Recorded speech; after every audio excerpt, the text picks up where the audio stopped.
దాంట్లో మనకు seasonal fruits ఉంటాయి కదా డాక్టర్, మ్యాంగో లేదంటే సీతాఫల్, అవి కూడా మనకు కొంచెం వెయిట్ పుట్ ఆన్ చేస్తాయి అని అంటారు కదా, సో తీసుకోవచ్చా హ్యాపీగా అవి? Yeah, so mango seasonal fruit అందరికీ ఇష్టం. సో ఓన్లీ మనకి సమ్మర్లో దొరుకుతుంది కాబట్టి అందరూ తినొచ్చు. బట్ ఓన్లీ ఎవరికైతే డయాబెటీస్ ఉంటుంది, పాలిసిస్టిక్ ఓవరీస్, డయాబెటీస్ చాలామందికి వీళ్ళకి ఎఫెక్ట్ అయ్యే ఛాన్స్ ఉంటుంది. సో ఎవరైతే డయాబెటీస్ ఉంటుందో వాళ్ళు మాత్రం అవాయిడ్ చేయాలి, ఎందుకంటే ఎక్కువ షుగర్ కంటెంట్ ఉంటుంది మ్యాంగోస్లో. సో అది కూడా వెరీ లిమిటెడ్గా తీసుకుంటే అంత మనకి హానికరం ఏం కాదు. దాంతోపాటు వాళ్ళు వేరేది అవాయిడ్ చేయాలి ఫుడ్. ఓకే, వన్స్ వాళ్ళు ఆ ఫ్రూట్ తినాలి, సో వేరే క్యాలరీస్ రెస్ట్రిక్ట్ చేసుకోవచ్చు. అండ్ ఫిజికల్ యాక్టివిటీ కొంచెం ఎక్కువ చేసుకోవచ్చు. సో దాంతో మనకి ఏం ప్రాబ్లం ఉండదు.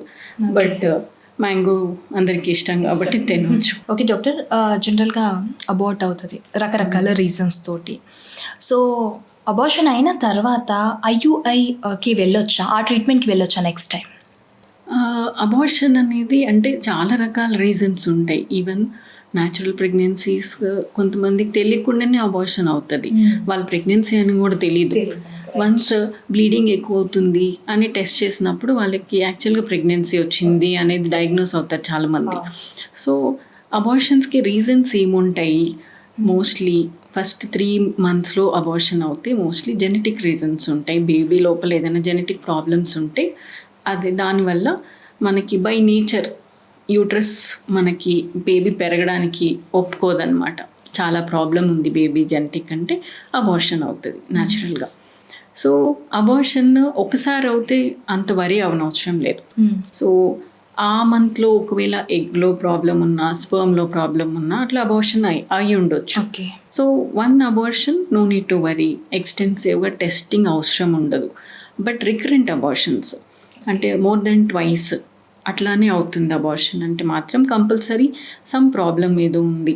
సో దానికోసం కొన్ని టెస్ట్లు ఉంటాయి, హస్బెండ్ అండ్ వైఫ్ ఇద్దరికి జెనెటిక్ టెస్టింగ్. అండ్ కొన్ని బ్లడ్ క్లాటింగ్ డిజార్డర్స్ ఏమైనా ఉన్నాయా ఉమెన్లో, ఇవన్నీ షుగర్స్ ఏమైనా హై ఉన్నాయా, థైరాయిడ్ ప్రాబ్లం ఉందా, ఇవన్నీ బేసిక్ అన్నీ ఒకసారి మళ్ళీ చూసుకొని అది ఏదైనా ప్రాబ్లం ఉంటే దాన్ని కరెక్ట్ చేసుకున్న తర్వాత ట్రీట్మెంట్ తీసుకున్న తర్వాతే నెక్స్ట్ ప్రెగ్నెన్సీ ప్లాన్ చేసుకోమంటాం. సో వన్స్ అబార్షన్ అయితే IUI ట్రీట్మెంట్ అంటే అట్లా ఏం లేదు, వాళ్ళ ప్రాబ్లమ్ని బట్టి. అండ్ ఎన్నిసార్లు అయినాయి అబార్షన్స్, ముందు మెడిసిన్స్ ఏమైనా తీసుకుంటున్నారా, వేరే ప్రాబ్లమ్స్ ఏమైనా ఉన్నాయా, వెయిట్ ఎక్కువ ఉందా పేషెంట్, హస్బెండ్లో స్పర్మ్ ప్రాబ్లం ఏదైనా ఉందా, ఇవన్నీ కూడా చూసుకోవాలి. ఓవరాల్ అన్నీ టెస్ట్ చేసుకుని తర్వాత వాళ్ళు న్యాచురల్గా కూడా ట్రై చేయొచ్చు. ఏదైనా ట్రీట్మెంట్ కంపల్సరీ తీసుకోవాలని కాదు, దే కెన్ ట్రై న్యాచురల్లీ, ప్రాబ్లమ్ని బట్టి నెక్స్ట్ ట్రీట్మెంట్. డాక్టర్, అది జెనెటిక్ ఇష్యూ వల్ల కూడా అబార్షన్ అయ్యే ఛాన్సెస్ ఉంది అని అంటున్నారు కదా, అది నాకు దాని గురించి బ్రీఫ్గా వెళ్దాం ఒకసారి. Sure. So genetic problems, abortions, recurrent abortions నేను చెప్పింది అంటే చాలాసార్లు అబార్షన్ అవుతుంది. ఎవ్రీ టైం తొందరగా ప్రెగ్నెన్సీ వచ్చేస్తుంది, బట్ హార్ట్ బీట్ రాకపోవడము, హార్ట్ బీట్ వచ్చింది బేబీ మళ్ళీ ఒక 1 month తర్వాత హార్ట్ బీట్ ఆగిపోవడము. సో ఆర్ స్కాన్ అవ్వకముందే బ్లీడింగ్ అయిపోతుంది కొంతమందికి, ప్రెగ్నెన్సీ టెస్ట్లో పాజిటివ్ వచ్చిందంటారు, స్కాన్కి వెళ్ళే లోపే బ్లీడింగ్ అయిపోయిందంటారు. సో ఇవన్నీ అట్లా అబార్షన్స్ దాంట్లోకి వస్తుంది. సో నేను చెప్పేది జెనెటిక్ ఇష్యూస్ వల్ల అబార్షన్స్ మోస్ట్లీ ఫస్ట్ 3 months ప్రెగ్నెన్సీలో అబార్షన్ అవుతే జెనెటిక్ ఇష్యూస్ ఉంటాయి. అదే మీరు 6th month 7th monthలో బేబీ ప్రీటర్మ్ డెలివరీస్ అవుతాయి కొంతమందికి, ఆర్ 9th monthలో కూడా హార్ట్ బీట్ ఆగిపోతుంది బేబీకి, ఇలాంటివి కూడా ఉంటాయి. ఇవన్నీ ఏంటంటే మదర్లో కండిషన్స్ వల్ల ఎక్కువ uncontrolled diabetes, uncontrolled blood pressure, or blood clot అవుతూ ఉంటుంది కొంతమందికి, బ్లడ్ క్లాటింగ్ ఇష్యూస్ ఉంటాయి మదర్కి. ఇట్లాంటి ఇష్యూస్ ఉన్నప్పుడు మనం ఆఫ్టర్ 2nd trimester ప్రాబ్లమ్స్ చూస్తాం. ఫస్ట్ 3 monthsలో మాత్రం మోస్ట్లీ జెనెటిక్ సంబంధించినవి ఉంటాయి. సో జెనెటిక్స్ అనేసరికి మదర్లో ఏదో జెనెటిక్ ప్రాబ్లం ఉందని కాదు, ఆర్ ఫాదర్లో జెనెటిక్ ప్రాబ్లం ఉందని కాదు, ఎగ్ ఆర్ స్పర్మ్లో ఉండొచ్చు. ఎగ్లో ఎందుకు వస్తుంది? ఏజింగ్ వల్ల కొంతమందికి ఇప్పుడు మనకి సెల్ డివైడ్ అవ్వాలి, ప్రెగ్నెన్సీ ఒక బేబీ తయారయ్యాక సెల్స్ అనేది డివైడ్ అవుతూ ఉండాలి. అట్లా దాంతోపాటు DNA కూడా సెల్స్లోకి ఈక్వల్గా డివైడ్ అవుతూ ఉండాలి. సో ఏజింగ్ అప్పుడు ఈ ప్రాసెస్ డివిజన్ అనేది కరెక్ట్గా ఉండకపోవడం వల్ల ఒక సెల్లో ఎక్కువ ఒక సెల్లో తక్కువ DNA, సో క్రోమోజోమల్ నంబర్ కరెక్ట్గా ఉండాల్సినంత ఉండకపోవచ్చు, అప్పుడు జెనెటిక్ ఇష్యూస్ అంటాం.